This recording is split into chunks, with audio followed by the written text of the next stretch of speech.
Je vous salue tous dans le nom du Seigneur Jésus-Christ. Vous tous que le Seigneur aime et à qui la promesse est faite, que la grâce et l'amour du Père vous inondent et que, par la parole de son amour, qu'il consume en vous toute semence de l'incrédulité. Et que, là même où il y avait incrédulité, qu'on y trouve un esprit de sagesse et d'intelligence vous permettant de discerner ce qui est bon, agréable et parfait aux yeux de Dieu. Mais avant tout, je vous interpelle, bien-aimés, à veiller sur vos âmes dans notre génération en étant prudents, vraiment très prudents parce que les jours sont mauvais. Mais vraiment très mauvais, mais ils ne donnent pas l'impression de l'être. La prudence à laquelle je vous interpelle, ne se situe pas sur la méthode qui consiste à bien garder son argent, ou celle qui consiste à garder sa maison contre d'éventuels cambrioleurs. Non. Ce n'est pas non plus la délicatesse avec laquelle on conduit pour ne point faire d'accident, ou encore celle employée pour éviter de tacher notre vêtement blanc. Non. Mais ici, je fais allusion à ce que dit le Seigneur dans le livre de l'Apocalypse au chapitre 3, quand il s'adresse à la dernière église, l'église de Laodicée. 15. Je connais ta conduite, et je sais que tu n'es ni froid, ni bouillant. Ah. Si seulement, tu étais froid ou bouillant. 16. Mais, puisque tu es tiède, puisque tu n'es ni froid, ni bouillant, je vais te vomir de ma bouche. 17. Tu dis, je suis riche. J'ai amassé des trésors. Je n'ai besoin de rien. Et tu ne te rends pas compte que tu es misérable et pitoyable, que tu es pauvre, aveugle et nu. 18. C'est pourquoi je te donne un conseil, achète chez moi de l'or purifié au feu pour devenir réellement riche, des vêtements blancs pour te couvrir afin qu'on ne voie pas ta honteuse nudité, et un collier pour soigner tes yeux afin que tu puisses voir clair. 19. Moi, ce que j'aime, je les reprends et je les corrige. Fais donc preuve de zèle, et change. Vous remarquerez, certainement comme moi, qu'il y a au jour d'aujourd'hui un nombre incalculable d'églises ou de maisons spirituelles par où l'on cherche à atteindre Dieu. Cela dit, il y a donc une multitude qui se réclame d'être croyants. Ils croient en Bouddha, Allah, Jésus-Christ, Moïse, au crâne des ancêtres, à la nature, etc. Bref, ils croient tous en quelque chose par laquelle, pensent-ils être de meilleures personnes pour la famille, la société et même pour Dieu. Maintenant, vu sur ce point, l'on pourrait dire, s'il en est ainsi, alors, normalement, le monde doit être un paradis, puisque tous, ou bien la majorité s'efforce à être meilleurs. Cependant, vous conviendrez avec moi qu'il n'en est rien du tout. Au lieu de cette harmonie, au lieu de cette paix, au lieu de cet amour, c'est au contraire les disputes, les jalousies, les crimes rituels, les guerres, l'égoïsme, les divisions, le vol, la déloyauté, les infidélités, etc. Écoutez et examinez bien ce que dit l'apôtre Jean dans le livre de l'Apocalypse au chapitre 13. 13. Alors je vis monter de la mer une bête qui avait 7 têtes et 10 cornes. Elle portait sur ses cornes 10 diadèmes et sur ses têtes étaient inscrits des titres insultants pour Dieu. 2. La bête que je vis avait l'allure d'un léopard, ses pattes ressemblaient à celles d'un ours et sa gueule à celle d'un lion. Le dragon lui donna sa puissance, son trône et une grande autorité. 3. L'une de ses têtes semblait avoir reçu un coup mortel, comme si elle avait été égorgée. Mais la blessure dont elle aurait dû mourir fut guérie. Là-dessus, le monde entier, rempli d'admiration, se rangea derrière la bête. 4. Les peuples adorèrent le dragon, parce qu'il avait donné son pouvoir à la bête. Ils adorèrent aussi la bête, en disant, qui est semblable à la bête, qui peut combattre contre elle. 5. Il lui fut donné une gueule pour proférer des discours arrogants et insultants contre Dieu. Elle reçut le droit d'exercer son autorité pendant 42 mois. 6. Elle ouvrit sa gueule pour proférer des blasphèmes et insulter Dieu, la tente où il demeure et ce dont la demeure est au ciel.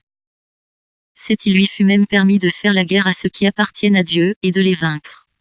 Elle reçut autorité sur tout peuple, toute tribu, toute langue et toute nation. 8. Tous les habitants de la terre l'adoreront, tous ceux dont le nom n'est pas inscrit, depuis l'origine du monde, dans le livre de vie de l'agneau égorgé. 9. Que celui qui a des oreilles écoute. 10. Si quelqu'un doit aller en captivité, il ira certainement en captivité. Si quelqu'un doit périr par l'épée, il périra certainement par l'épée. C'est là que ceux qui appartiennent à Dieu doivent faire preuve d'endurance et de foi. Une partie de ce récit m'interpelle, c'est le verset 8. Je reprends, il y a dit, tous les habitants de la terre l'adoreront, tous ceux dont le nom n'est pas inscrit, depuis l'origine du monde, dans le livre de vie de l'agneau égorgé. Regardez cette vidéo pour avoir une idée de quoi je vous parle. On se retrouve après. Long time ago, and holding up my end. What was your bargain? To get where I am now. Should I ask who you made the bargain with? with the chief commander. On this earth? And in this earth, and then in the world we can't see. Des milliers d'ados se revendiquent adorateurs du diable, adorateurs du diable, adorateurs du diable, diable. Je peux bien vendre mon âme au diable. Je peux bien vendre mon âme au diable. Avec lui on peut s'arranger. Ah, vous sortez vos amours. Je sors beaucoup. Je sors tout le temps. Ah bah. Ça devient compliqué. Non, mais je sors facilement, c'est pas un problème. Où est le problème? C'est l'expression sortie de son corps. Ça nous est jamais arrivé de prier, de voir que vous êtes quelque part. Mais c'est pas vous qui décidez de quand vous allez sortir. Le problème est celui-là. Ah, là maintenant, il y a certaines choses qu'il faut expliquer aux gens. Comment un homme aussi respectable que vous pouvez croire qu'un homme qui n'a pas Jésus-Christ peut sortir de son corps pour aller opérer? Ça, c'est une aberration. Tout celui qui n'a pas Christ, il est un homme animal. Il n'a que l'âme et le corps. Où est-ce qu'il trouverait l'esprit? Et il sortirait comment? Ça me dérange, ça. S'il y a dans la race humaine des gens qui auront possibilité de sortir de leur corps, ça ne peut être que des chrétiens. S'il y a dans la race humaine des gens qui auront possibilité de sortir de leur corps, ça ne peut être que des chrétiens. S'il y a dans la race humaine des gens qui auront possibilité de sortir de leur corps, ça ne peut être que des chrétiens.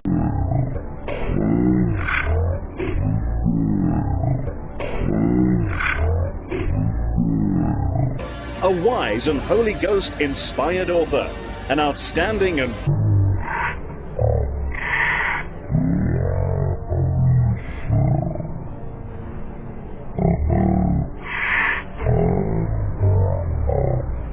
powerful teacher, carries a wealth-producing anointing. Stefan Aduya, a mighty man of God.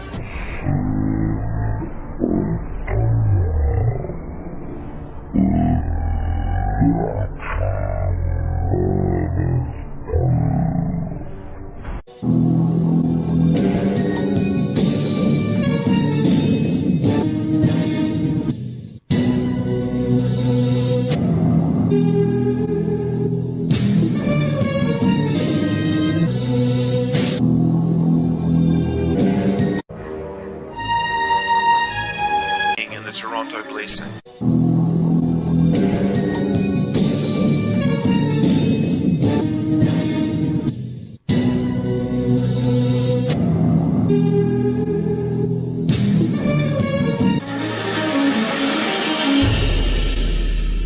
Now, one of the very clearest signs of a Kundalini awakening has always been these kriyas. A friend of mine from South Africa who's done a tremendous amount of research on this topic says that Kundalini is like a false Holy Spirit.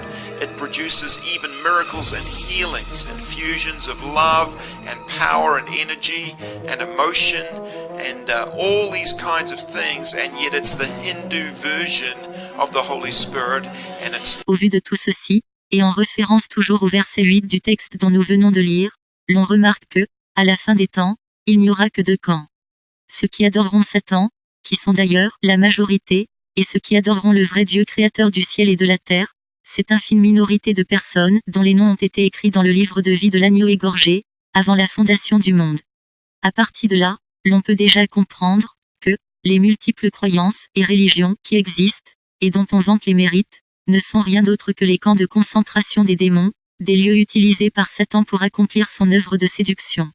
Maintenant, pour ceux qui cherchent le Seigneur, ceux qui ont soif de connaître Dieu, ceux qui veulent avoir part au banquet de l'agneau, ceux qui veulent s'asseoir avec Abraham, Isaac et Jacob, dans le royaume de Dieu autour de la même table, ceux qui veulent la vie éternelle et non pas la honte éternelle, à cela, le Seigneur dit, ce n'est ni à Jérusalem, ni sur n'importe quelle montagne, que l'on doit adorer le Seigneur Dieu. Mais, les adorateurs que le Père recherche, c'est ceux qui l'adorent en esprit et en vérité. Peu importe le lieu. Voici ce qu'ajoute le Seigneur, sortez du milieu de mon peuple, pour ne pas participer à ces fléaux, à ces malheurs. Apocalypse 18. Le problème est donc là.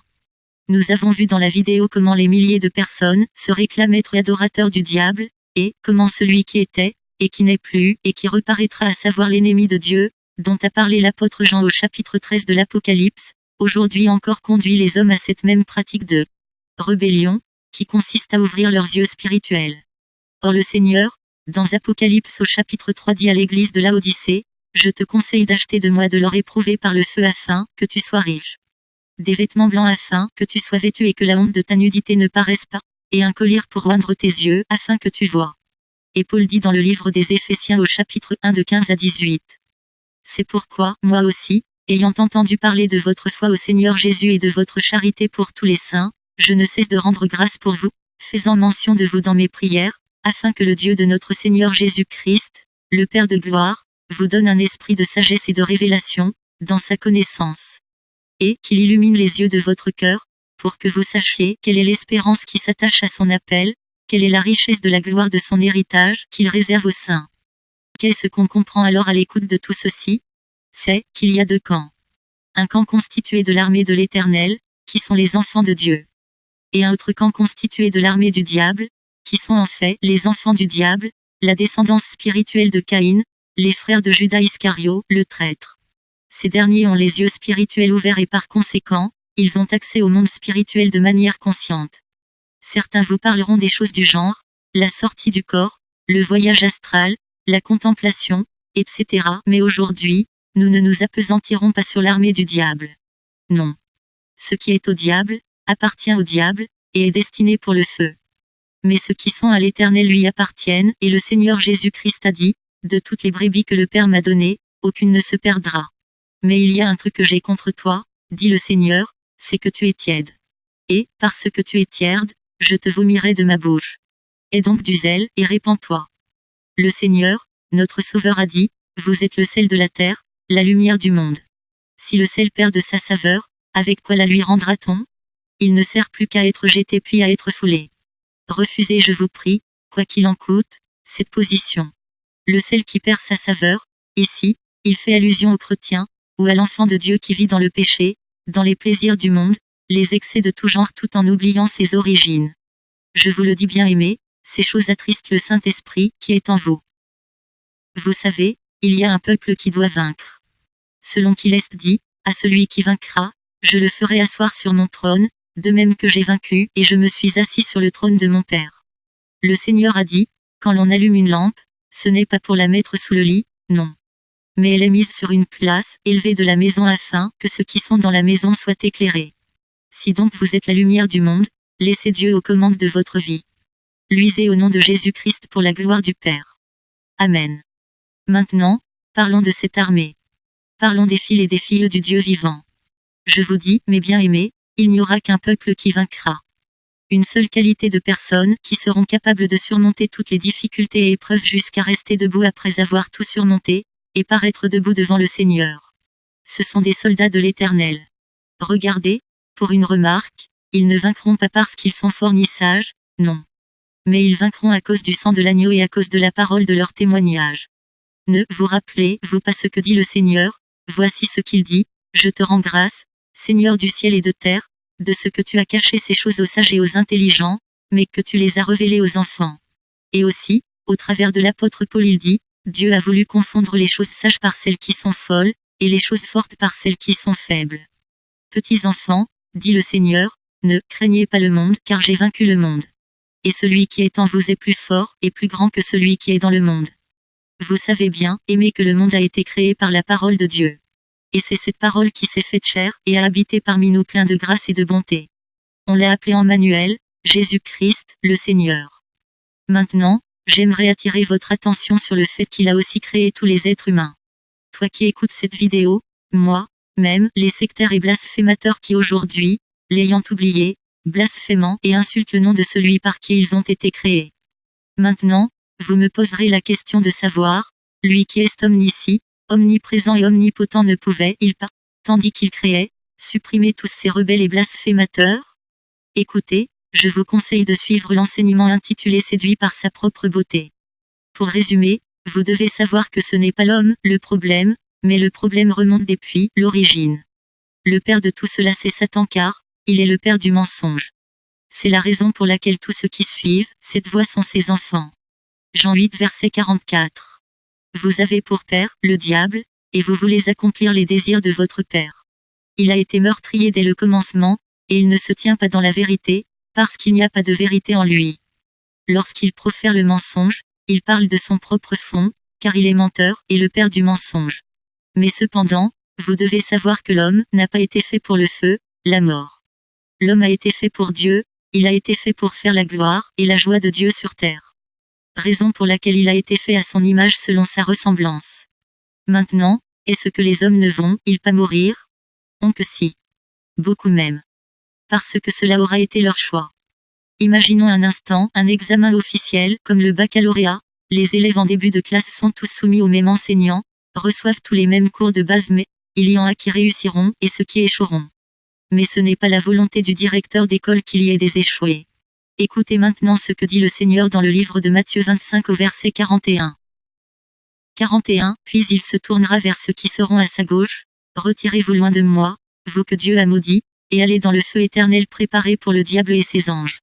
N'avez-vous pas compris le Seigneur quand il disait, soyez justes comme l'est votre Père céleste, car il fait pleuvoir sur le bon comme sur le méchant. Et fait lever son soleil sur le juste comme sur le méchant. L'Éternel ne fait exception de personne, et tous sont soumis aux mêmes épreuves. Mais, il y en a qui ont choisi le chemin de la perdition que leur proposait Satan, de même qu'il a proposé à Ève, notre mère, et elle a été séduite.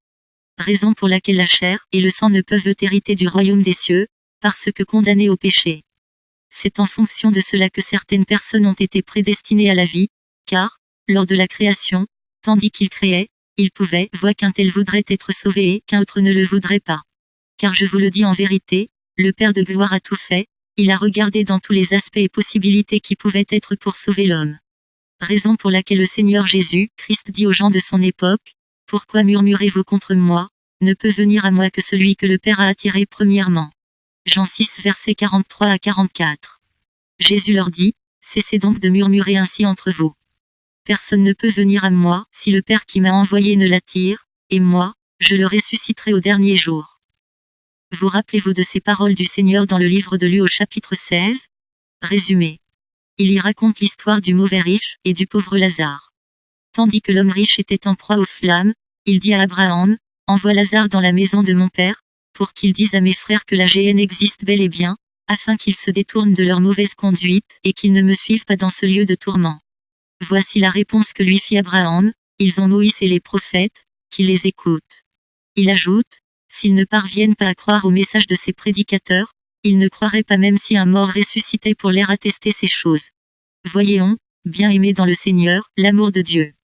Voyez jusqu'où il est allé chercher les possibilités par lesquelles il pouvait sauver un homme.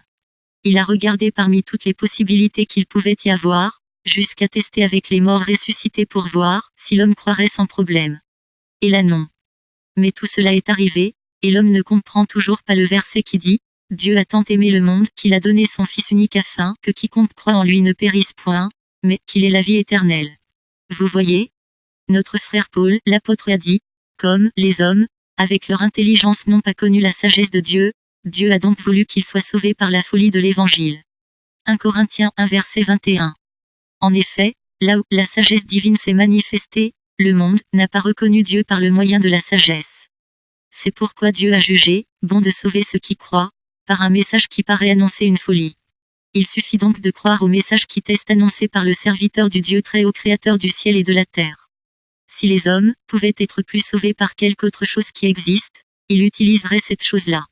Car le vœu de Dieu c'est que tous soient sauvés et que nul ne périsse. Je vous fais maintenant connaître le message du Seigneur Dieu. Vous qui vivez les temps qui sont les derniers, vous son peuple, ses enfants qu'il aime tant. Je vous ai dit que vous êtes son armée sur terre, vous êtes les soldats de l'Éternel. Il y a donc un type de soldat appelé à accomplir la volonté du Père qui est dans les cieux, et ne peut l'accomplir s'il ne respecte pas les critères exigés par le Seigneur Jésus-Christ. Ces critères, vous les avez déjà certainement lus ou écoutés, mais à cause de la peur, vous n'arrivez pas encore à prendre position. Écoutons ensemble une histoire de la Bible, il s'agit de Gédéon dans le livre des Juges au chapitre 7. 1. Le lendemain matin, Yerubbaal, c'est-à-dire Gédéon, se mit en route avec toutes ses troupes, et ils établirent leur camp près de Haï, trait d'union Haro. L'armée des Madianites était campée, plus au nord dans la vallée qui s'étend au pied de la colline de Morée. 2. L'Éternel dit à Gédéon, ton armée est trop nombreuse pour que je te donne la victoire sur les Madianites. Sinon les Israélites s'en vanteraient à mes dépens, en pensant que c'est par leur propre force qu'ils se sont délivrés. 3. Fais donc la proclamation suivante à tes troupes, qui d'entre vous a peur au point de trembler, qu'il s'éloigne du mont Galaad et rentre chez lui. 22 000 hommes de son armée s'en allèrent, et il en resta 10 000. 4. Mais l'Éternel dit à Gédéon, les troupes sont encore trop nombreuses. Fais-les descendre au bord du torrent, et là je les trierai pour toi. Ceux que je désignerai pour t'accompagner iront avec toi, mais ceux dont je te dirai qu'ils ne doivent pas t'accompagner n'iront pas avec toi. 5. Gédéon fit descendre ses hommes au bord du torrent, et l'Éternel lui dit, tu mettras d'un côté tous ceux qui l'appellent avec la langue comme les chiens, et de l'autre côté ceux qui s'agenouillent pour boire. 6. Il y eut 300 hommes qui prirent de l'eau dans leurs mains pour la porter à leur bouche, et la laper, et tous les autres s'agenouillèrent pour boire. 7. L'Éternel dit à Gédéon, c'est avec ces 300 hommes qui ont lapé l'eau dans leurs mains que je vous délivrerai des Madianites en vous donnant la victoire sur eux. Que tous les autres rentrent chez eux. 8. Les 300 hommes reçurent les provisions et les corps des autres et Gédéon renvoya le gros des hommes d'Israël chez eux, en ne retenant que les 300 hommes. Or, le camp des Madianites était en dessous du sien dans la vallée. 9. Cette nuit-là, l'Éternel dit à Gédéon, va, descends attaquer le camp Madianite, car je le livre en ton pouvoir. 10. Cependant, si tu as peur d'y aller, va-y d'abord avec ton serviteur Pourra. 11. Écoute ce qu'ils disent, et cela t'encouragera, tu descendras ensuite attaquer le camp. Gédéon descendit donc avec son serviteur Pourra jusqu'aux avant-postes du camp. 12. Les Madianites, les Amalécites et les nomades de l'Orient étaient répandus dans la vallée en aussi grand nombre qu'une nuée de sauterelles, et leurs chameaux étaient innombrables comme le sable au bord de la mer. 13. Gédéon s'approcha, et il entendit un homme raconter un rêve à son camarade. Écoute, disait-il, j'ai fait un rêve. Je voyais une miche de pain d'orge rouler à travers le camp de Madian, arrivée à la tente, elle a frappé de plein fouet, l'a fait tomber et l'a renversé sans dessus-dessous, si bien que la tente était par terre. 14. Son camarade répondit, cela ne représente rien d'autre que l'épée de Gédéon, fils de Joa, homme d'Israël à qui Dieu donne la victoire sur Madian et toute l'armée. 15. Lorsque Gédéon eut entendu le récit du rêve et son interprétation, il se prosterna, puis il retourna au camp d'Israël et cria, tout le monde debout, car l'Éternel vous donne la victoire sur l'armée de Madian. 16. Gédéon divisa les 300 hommes en 3 groupes.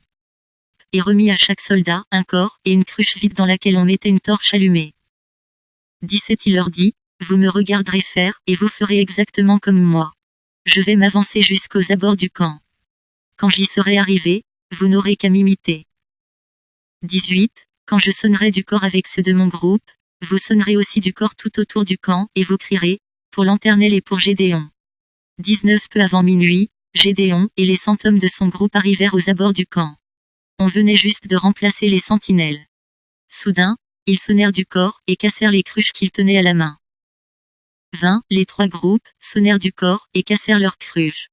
De la main gauche, ils brandirent les torches, et de la droite ils tenaient les corps pour en sonner, et ils crièrent, à vos épées, pour l'Éternel et pour Gédéon. 21. Tout en restant chacun à sa place autour du camp. Les hommes dans le camp se mirent à courir, à crier et à se sauver. 22. Les 300 Israélites continuèrent à sonner du corps, et l'Éternel fit que dans tout le camp chacun tourne son épée contre son compagnon. Finalement, ils s'enfuirent tous jusqu'à Beth, trait d'union Chita, du côté de Tsorera et jusqu'aux abords de Abel, trait d'union Meola près de Tabat. Maintenant, écoutez bien ceci, Gédéon recevait de l'Éternel la stratégie avec laquelle il devait vaincre l'ennemi. Et le peuple qui le suivait n'était pas au courant de ce qui se passait entre Gédéon et l'Éternel. L'Éternel Dieu lui a dit, je t'aiderai à faire le tri, parce que en fait, il y a trop d'hypocrites dans tes rangs. Et le tri a été fait de sorte que, des 32 000 hommes qui sont partis en guerre, il n'en est resté que 300. Les 300 étaient donc ceux par qui l'Éternel devait vaincre l'ennemi. Gédéon leur a donné cet ordre, vous ferez, comme moi en toutes choses. Ceci ne vous fait-il pas penser à quelque chose? Les enfants d'Israël sortis d'Égypte étaient une multitude, un nombre incalculable, mais de tout cela, il n'y eut que Josué et Caleb qui purent entrer dans la terre promise. Pourquoi? Écoutons ce que nous dit notre frère Paul dans son premier épître aux Corinthiens au chapitre 10. 1. Car il ne faut pas que vous ignoriez ceci, frères, après leur sortie d'Égypte, nos ancêtres ont tous marché sous la conduite de la nuée, ils ont tous traversé la mer. 2. Ils ont donc tous, en quelque sorte, été baptisés pour Moïse dans la nuée et dans la mer. 3. Ils ont tous mangé une même nourriture spirituelle. 4. Ils ont tous bu la même boisson spirituelle, car ils buvaient de l'eau jaillie d'un rocher spirituel qui les accompagnait, et ce rocher n'était autre que le Christ lui-même. 5. Malgré tout cela, la plupart d'entre eux ne furent pas agréés par Dieu, puisqu'ils périrent dans le désert. 6. Tous ces faits nous servent d'exemple pour nous avertir de ne pas tolérer en nous de mauvais désirs, comme ceux auxquels ils ont succombé. 7. Ne soyez pas idolâtres, comme certains d'entre eux l'ont été, selon ce que rapporte l'Écriture, le peuple s'assit pour manger et pour boire, puis ils se levèrent tous pour se divertir. 8. Ne nous laissons pas entraîner à l'immoralité sexuelle, comme firent certains d'entre eux et qu'en un seul jour, il mourut 23 000 personnes. 9. Et n'essayons pas de forcer la main au Christ, comme le firent certains d'entre eux qui, pour cela, périrent sous la morsure des serpents. 10. Ne vous plaignez pas de votre sort, comme certains d'entre eux, qui tombèrent sous les coups de l'ange exterminateur. 11. Tous ces événements leur sont arrivés pour nous servir d'exemple. Ils ont été mis par écrit pour que nous en tirions instruction, nous qui sommes parvenus au temps de la fin. 12. C'est pourquoi, si quelqu'un se croit debout, qu'il prenne garde de ne pas tomber. 13. Les tentations qui vous ont assaillis sont communes à tous les hommes. D'ailleurs, Dieu est fidèle et il ne permettra pas que vous soyez tentés au-delà de vos forces. Au moment de la tentation, il préparera le moyen d'en sortir pour que vous puissiez y résister. Ouon. Mais bien, aimés que j'aime tant et que le Seigneur Jésus, Christ aime encore plus. Écoutez, je vous prie avec beaucoup d'attention, ces paroles de l'apôtre Paul, car elles sont véritables. Il vous a dit, ne soyez pas idolâtres, et moi je vous dis, n'aimez rien, ni personne dans ce monde, plus que Dieu. Il a ajouté, ne vous laissez pas gagner par l'immoralité sexuelle, et moi je vous dis, il est bon que vous soyez comme moi, dit l'apôtre Paul, sinon, mariez-vous avec un frère enfant de Dieu ou bien avec une vraie enfant de Dieu pour les garçons. Éloignez-vous des pratiques de pornographie et de masturbation, de prostitution et d'adultère. Il a ensuite dit, ne forcez pas la main à Jésus-Christ, et moi je vous dis, ne dites pas, moi je ferai telle ou telles autres choses, que vous savez ne pas être bon aux yeux de Dieu, ou encore, ne dites pas, je veux absolument telle chose, tel travail, tel mariage, telle promotion quoi qu'il en coûte, mais, aimez Dieu, quoi qu'il en coûte. Il a enfin dit, ne vous plaignez pas de votre sort de peur que l'exterminateur ne vienne et ne vous fasse périr, et moi je vous dis, plus vous vous plaindrez, plus les problèmes surviendront dans votre vie. Glorifiez le nom de l'Éternel au contraire avec joie tout en restant très prudent et simple, comme une colombe. Mais sachez que, il surviendra dans votre vie des situations inexplicables, des malheurs insoupçonnés, voici ce que dit le Seigneur à propos. Ésaïe au chapitre 54 de 15 à 17. 15. Si l'on s'attroupe contre toi, je n'y serai pour rien. Ceux qui t'attaqueraient et ceux qui s'attrouperaient contre toi tomberaient devant toi. 16. Moi, j'ai créé le forgeron qui attise les braises et en retire une arme, façonnée pour l'usage auquel il la destine. Et j'ai aussi créé celui qui va détruire l'arme. 17. Toute arme fabriquée pour te faire du mal n'atteindra pas son but, et tu pourras confondre tous tes accusateurs en jugement, car tel est l'apanage des serviteurs de l'Éternel et c'est ainsi que je leur fais justice, l'Éternel le déclare. L'apanage est un héritage spécial réservé aux princes. Donc, quand il dit, tel est l'apanage des serviteurs de l'Éternel, il dit par là que c'est un héritage pour les enfants de Dieu car nous sommes filles et filles du grand roi. Pour que vous compreniez cela, vous n'avez qu'à voir ce Jésus-Christ a fait lui-même à Satan, le père des accusateurs. Colossiens 2 verset 15. Voici ce qui est dit, là, il a désarmé toute autorité, tout pouvoir, les donnant publiquement en spectacle quand il les a traînés dans son cortège triomphal après sa victoire à la croix. Maintenant, je vous ai dit comment le Seigneur a mis les noms de certaines personnes dans le livre de vie de l'agneau égorgé, dès avant la fondation du monde. Et je vous ai dit que cela constitue l'armée du Seigneur Jésus-Christ sur terre. Maintenant, avant qu'un roi aille en guerre, dit le Seigneur, il s'assoit et essaye de jauger de cette manière, est-ce que les hommes qui constituent mon armée feront le poids face à l'adversaire? Si c'est pas le cas, alors, il envoie rapidement un messager à l'adversaire pour lui demander la paix. Le Seigneur, avant de dire qu'il veut venir racheter l'homme, il s'est assis et a examiné toutes choses du genre, Est-ce que en venant accomplir ce sacrifice pour l'homme, cela ne sera-t-il pas vain? Quelle est la catégorie de personnes qui pourra être à la mesure de l'enjeu? En vérité, je vous le dis, quiconque n'est pas trouvé dans ce cadre ne pourra pas vaincre dans cette génération pourrie et rebelle. Voici les critères établis par le Seigneur Jésus-Christ. Luc 14 de 25 à 35. 25 Comme de grandes foules accompagnaient Jésus, il se retourna vers ceux qui le suivaient et leur dit. 26 Si quelqu'un vient à moi et n'est pas prêt à renoncer à son père, sa mère, sa femme, ses enfants, ses frères, ses sourds, et même à son propre moi, il ne peut être mon disciple. 27 Celui qui ne porte pas sa croix, et qui ne me suit pas, ne peut être mon disciple. 28 En effet, si l'un de vous veut bâtir une tour, est-ce qu'il ne prend pas d'abord le temps de s'asseoir pour calculer ce qu'elle lui coûtera et de vérifier s'il a les moyens de mener son entreprise à bonne fin? 29 Sans quoi, s'il n'arrive pas à terminer sa construction après avoir posé les fondations, il risque d'être la risée de tous les témoins de son échec. 30 Regardez, diront-ils, c'est celui qui a commencé à construire et qui n'a pas pu terminer. 31 Ou bien, supposez qu'un roi soit sur le point de déclarer la guerre à un autre. Ne prendra-t-il pas le temps de s'asseoir pour examiner s'il peut, avec 10 000 hommes, affronter celui qui est sur le point de marcher contre lui avec 20 000? 32 Il se rend compte qu'il en est incapable, il lui enverra une délégation, pendant que l'ennemi est encore loin, pour négocier la paix avec lui. 33 Il en est de même pour vous, celui qui n'est pas prêt à abandonner tout ce qu'il possède, ne peut pas être mon disciple. 34 Le sel est une bonne chose, mais s'il devient insipide, comment lui rendra-t-on sa saveur? 35 On ne peut plus l'utiliser, ni pour la terre, ni pour le fumier. Il n'y a plus qu'à le jeter. Celui qui a des oreilles pour entendre, qu'il entende. Si le sel perd sa saveur, avec quoi la lui rendra-t-on?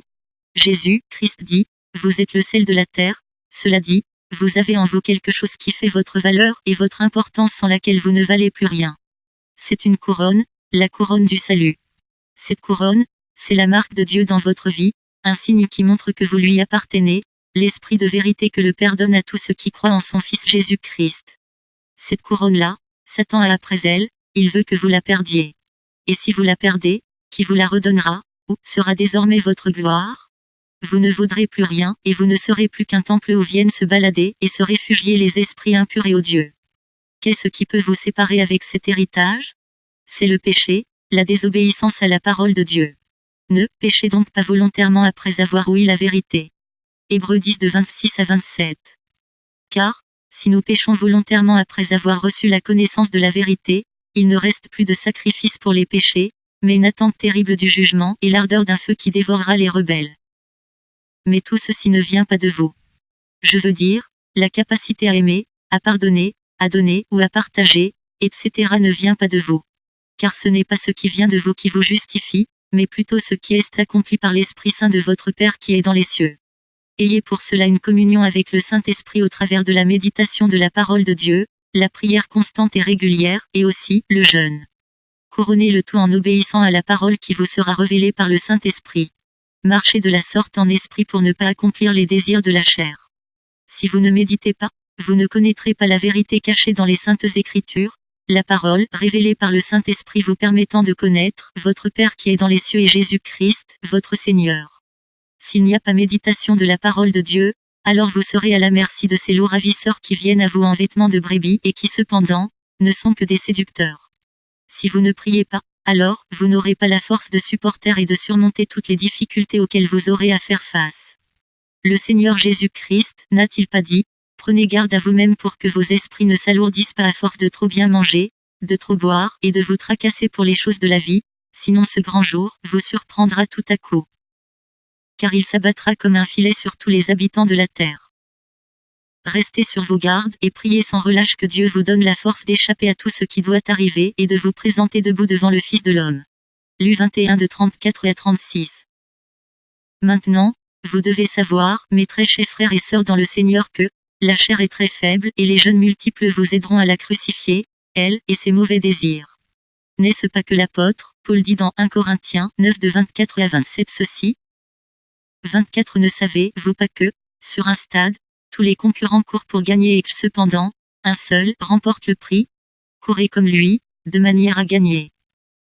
25. Tous les athlètes s'imposent une discipline sévère dans tous les domaines pour recevoir une couronne, qui pourtant sera bien vite fanée, alors que nous aspirons à une couronne qui ne se flétrira jamais. 26. Et pourquoi, si je cours, ce n'est pas à l'aveuglette, et si je m'exerce à la boxe, ce n'est pas en donnant des coups en l'air. 27. Je traite durement mon corps, je le maîtrise sévèrement, de peur qu'après avoir proclamé la bonne nouvelle aux autres, je ne me trouve moi-même disqualifié. Maintenant encore, si vous ne mettez pas en pratique sa parole, alors vous n'êtes qu'une cymbale qui retentit. Et le faire ne vous sera d'aucune aide, parce que Satan lui ne vous pardonnera pas. Si vous êtes véritablement un enfant de Dieu, je vous le rappelle, vous êtes la lumière du monde, et l'on n'allume pas une lampe pour la mettre sous la table, mais elle est positionnée sur une place élevée de la maison afin que soit éclairé ce qui l'occupe. Voici ce que le Seigneur Jésus, Christ dit à propos, Matthieu 5 de 13 à 16. Vous êtes le sel de la terre. Si ce sel perd sa saveur, avec quoi la salera-t-on? Ce sel ne vaut plus rien, il n'est bon qu'à être jeté dehors et piétiné. Vous êtes la lumière du monde. Une ville au sommet d'une colline n'échappe pas au regard. Il en est de même d'une lampe, si on l'allume, ce n'est pas pour la mettre sous une mesure à grains, au contraire, on la fixe sur un pied de lampe pour qu'elle éclaire tous ceux qui sont dans la maison. C'est ainsi que votre lumière doit briller devant tous les hommes, pour qu'ils voient le bien que vous faites, et qu'ils en attribuent la gloire à votre Père céleste. Vous ne pouvez donc pas vous cacher, ni de la face de Dieu, ni de la face de Satan et des démons. Et je vous ai dit que, ces entités maléfiques ont après votre couronne raison pour laquelle vous passerez par toutes sortes d'épreuves et de difficultés. Il faut alors que votre foi soit fondée sur le ROC. N'est-ce pas que le Seigneur nous a avertis en ces termes? Matthieu 7 de 22 à 29. Plusieurs me diront en ce jour-là, Seigneur, Seigneur, n'avons-nous pas prophétisé par ton nom? N'avons-nous pas chassé des démons par ton nom? Et n'avons-nous pas fait beaucoup de miracles par ton nom? Alors je leur dirai ouvertement, je ne vous ai jamais connu, retirez-vous de moi, vous qui commettez l'iniquité. C'est pourquoi, quiconque entend ces paroles que je dis et les met en pratique, sera semblable à un homme prudent qui a bâti sa maison sur le roc. La pluie est tombée, les torrents sont venus, les vents ont soufflé et se sont jetés contre cette maison, elle n'est point tombée, parce qu'elle était fondée sur le roc. Mais quiconque entend ces paroles que je dis, et ne les met pas en pratique, sera semblable à un homme insensé qui a bâti sa maison sur le sable. La pluie est tombée, les torrents sont venus, les vents ont soufflé et ont battu cette maison, elle est tombée, et sa ruine a été grande. Après que Jésus eut achevé ses discours, la foule fut frappée de sa doctrine, car il enseignait comme ayant autorité, et non pas comme leurs scribes. Nous parlons des soldats de l'Éternel dans notre génération, des enfants de Dieu destinés à la vie, du peuple élu par Jésus-Christ. Quelle doivent être leurs dispositions spirituelles? Ils sont appelés à voir clair mais, il ne leur reste pas permis d'avoir les yeux spirituels ouverts. Qu'est-ce que cela veut dire? Ils sont appelés à croire à Jésus-Christ, à la parole de Dieu, tout en mettant en leur confiance en l'Éternel. Ils sont appelés à être comme l'était leur Seigneur au moment où il était sur terre, et voici ce que faisait et disait le Seigneur Jésus-Christ, ce que je vois faire le Père, je le fais pareillement car je ne fais rien de moi-même. Jean 7 de 15 à 18. 15. Les Juifs en étaient tout étonnés et se demandaient, comment peut-il connaître à ce point les Écritures, sans avoir jamais étudié? 16. Jésus leur répondit, rien de ce que j'enseigne ne vient de moi. J'ai tout reçu de celui qui m'a envoyé. 17. Si quelqu'un est décidé à faire la volonté de Dieu, il reconnaîtra bien si mon enseignement vient de Dieu ou si je parle de ma propre initiative. 18. Celui qui parle en son propre nom recherche sa propre gloire. Mais si quelqu'un vise à honorer celui qui l'a envoyé, c'est un homme vrai, il n'y a rien de faux en lui. Mais il y a certains qui viennent à vous avec le langage du serpent ancien, le langage de Satan, celui qui a poussé notre mère Ève à la désobéissance, lui disant, mange de ce qui t'a été interdit par Dieu afin que tu deviennes toi-même Dieu, connaissant le bien et le mal, connaissant comment tu peux sortir de ta volonté de ton corps et faire des voyages astraux, communiquer à partir de tes propres invocations avec les démons, ce qu'ils appellent anges, etc. Écoutez à présent cette profondeur afin que vous sachiez que ce n'est pas bon que votre troisième œil soit ouvert. Et que ce n'est pas aussi bon que vous soyez ignorant car le manque de connaissance n'est bon pour personne. Regardons donc notre illustration dans le livre de la Genèse au chapitre 3. Adam et Ève, sa femme ont toujours été nus mais, à cause d'une sorte de justice de la part de Dieu, eux ils n'étaient pas au courant de cette nudité, ils ne connaissaient ce qu'on appelle peur. Mais une fois après avoir mangé de cet arbre dont ils avaient reçu instruction de ne point en manger, leurs yeux s'ouvrirent, et ils connurent qu'ils étaient nus. La honte de leur nudité parurent, et ils devinrent comme Dieu connaissant le bien et le mal. La terre fut maudite à cause d'eux. Raison pour laquelle la chair et le sang ne peuvent hériter du royaume des cieux et que le monde actuel est destiné pour le feu. Ceci n'est qu'une image de la véritable mort que la Bible appelle la seconde mort mentionnée dans Apocalypse au chapitre 21. S'il y a eu un premier Adam, il y a eu aussi un second Adam du nom de Jésus-Christ. S'il y a eu une première mort, il y a aussi une seconde mort appelée les temps de feu et de soufre. Et celui qui a conduit le premier homme Adam à la mort, l'homme de chair et d'os, c'est le même encore, qui vient pour conduire l'homme esprit à la seconde mort, en l'enseignant comment il peut faire pour ouvrir son troisième œil, sa glande pinale, ce qui va lui permettre de mieux se révolter contre son Créateur. C'est à cause de cette catégorie de personnes que le mal s'est accru sur terre et dont l'apôtre Paul a annoncé la venue dans 2 Timothée 3. Pour vous enfants de Dieu, confiez-vous à votre Dieu. Ne faites rien de vous-même, mais laissez le Saint-Esprit vous conduire dans toute la vérité. Le Seigneur, Dieu dit ceci dans Apocalypse au chapitre 3 de 16 à le 19 mais, puisque tu es tiède, puisque tu n'es ni froid, ni bouillant, je vais te vomir de ma bouche. Tu dis, je suis riche. J'ai amassé des trésors. Je n'ai besoin de rien. Et tu ne te rends pas compte que tu es misérable et pitoyable, que tu es pauvre, aveuglé. T'es nu. C'est pourquoi je te donne un conseil, achète chez moi de l'or purifié au feu pour devenir réellement riche, des vêtements blancs pour te couvrir afin qu'on ne voit pas ta honteuse nudité, et un collier pour soigner tes yeux afin que tu puisses voir clair. Moi, ce que j'aime, je les reprends et je les corrige. Fais donc preuve de zèle, et change. Si vous avez une expérience en esprit, glorifiez le nom de votre Dieu et restez humble. Aimez Dieu et aimez votre frère, faites du bien à tout temps que vous pouvez, mais ne paraissez pas pour bon ni pour sage, car un seul est bon et un seul est vraiment sage, et c'est l'Éternel, votre Dieu qui est dans les cieux, et c'est le même qui a fait déposer en vous son Esprit Saint. Que le Seigneur, mon Sauveur, vous bénisse tous. Amen. Et que celui qui a des oreilles pour entendre qu'il entende. Que celui qui est saint se sanctifie davantage, et que celui qui est souillé se souille davantage.